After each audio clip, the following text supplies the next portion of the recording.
कहानी का नाम जंगल का चुनाव। जंगल के खुले मैदान में आज बड़ी हलचल है। हर तरफ जानवरों की भीड़, कोई दाएं कोई बाएं कान खड़े करके सुन रहा। क्यों? क्योंकि आज राजा शेर बताने वाले हैं नया उपराजा कौन बनेगा। सिंहराज गंभीर, थोड़े घमंडी अंदाज में। मैंने बहुत सोच समझकर फैसला लिया है। अब समय आ गया है कि मेरा दाहिना हाथ बने अच्छा हाथी। रिनी धीरे से भौहें सिकोड़कर नाराज होकर।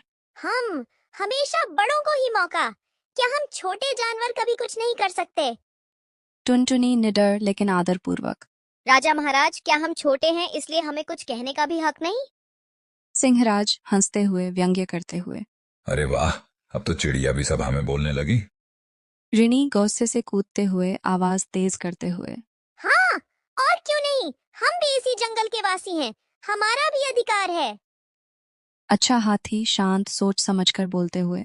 राजा महाराज, मैं आपका आभार मानता हूँ, यह बहुत सम्मान की बात है।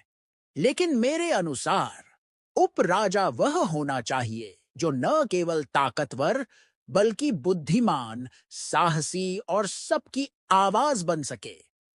टुनटुनी थोड़ा चौंक कर। मतलब? हाथी मुस्कुराकर स्नेह से। मतलब टुनटुनी या रिनी, तुम दोनों में ही वो काबिलियत है। चुनाव की घोषणा।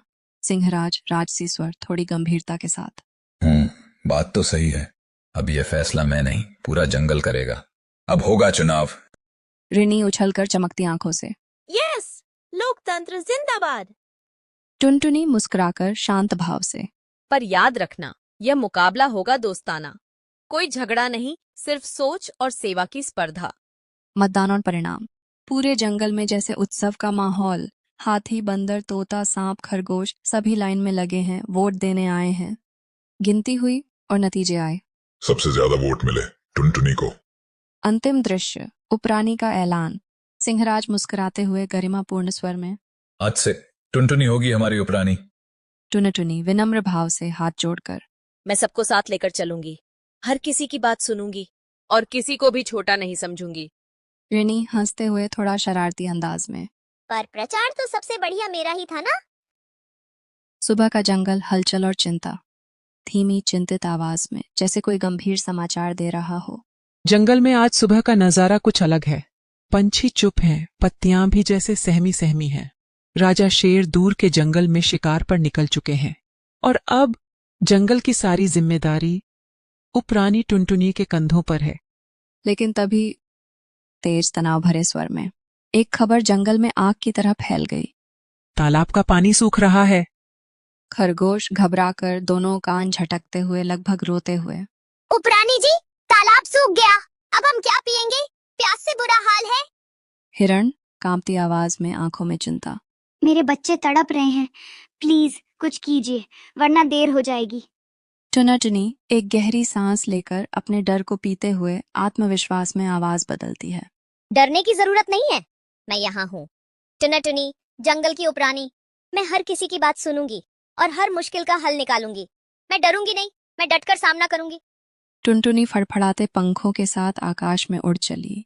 उसकी आंखों में थी जिज्ञासा की चमक, दिल में था हौसला और मन में एक ही मकसद, सच्चाई की तलाश। टुनटुनी ने अपने नन्हे पंख फैलाए, हवा से बात करते हुए वो उड़ चली सीधा तालाब की ओर। पंखों की फड़फड़ाहट की कल्पना करें। वहां पहुंचते ही उसकी आंखें चौंधिया गईं। तालाब जिसमें कभी मछलियां खेला करती थीं, अब सिर्फ मिट्टी और दरारें दिखाई दे रही थीं। पर असली झटका तब लगा जब उसने ऊपर पहाड़ी की ओर देखा। बंदरों ने लकड़ियों और पत्तों से मजे में एक बांध बना डाला था और उस बांध ने पानी का रास्ता रोक दिया था। टुनटुनी गुस्से में सीधा बंदरों के पास उड़ती है। बंदर भैया, क्या तुम्हें जरा भी अंदाजा है कि तुम्हारे इस खेल से नीचे के जानवर कैसे जी रहे हैं? बंदर कान खुजलाते हुए, शर्म से सिर झुकाते हुए। हमें लगा वो तो बस मजा था, हमने नहीं सोचा कि इसका इतना बड़ा असर हो सकता है। टुनटुनी धीमे लेकिन मजबूत स्वर में, एक सच्ची नेता की तरह। तुम्हारी मस्ती हमारी जिंदगी पर भारी पड़ गई, लेकिन अब हम सब मिलकर इसे ठीक करेंगे, मिलकर, समझे? उसी शाम जंगल की एक सभा बुलाई गई। हर कोई पहुंचा। हाथी अपनी भारी चाल में, गिलहरी पेड़ों से कूदती हुई, सांप रेंगते हुए, तोता गुनगुनाता हुआ। टुनटुनी सभा में सबकी ओर देखकर ऊंचे स्वर में। जंगल तभी चलेगा जब हम सब साथ चलेंगे। समस्या किसी एक की नहीं होती, वो हम सबकी होती है। अब हमें मिलकर काम करना है, एक साथ, एक ताकत बनकर। बंदरों ने हाथ जोड़कर माफी मांगी। हाथी हंसते हुए एक गर्व भरी आवाज में, छोटी सी चिड़िया, पर दिल और समझदारी राजाओं जैसी। रिनी हंसती हुई नाचती हुई, मैंने तो पहले ही कहा था, टूना टूनी से चतुर कोई नहीं। टुनाटुनी मुस्कुराते हुए नम्रता से, सच्चा राजा वो नहीं जो अकेले चले, बल्कि वो है जो सबको साथ लेकर चले। फिर से हरा भरा जंगल, खुशी और उल्लास से। कुछ ही दिनों में तालाब फिर से लहराने लगा, हरियाली लौट आई, बच्चे हंसने लगे, पंछी फिर से गाने लगे और हर पेड़ की पत्ती जैसे कह रही थी, जय हो उपरानी टुनटुनी की। सीख, सच्चा नेतृत्व आकार या ताकत से नहीं, सोच और एकता से आता है। एक छोटी चिड़िया भी बड़ी मिसाल बन सकती है अगर उसके इरादे सच्चे हों।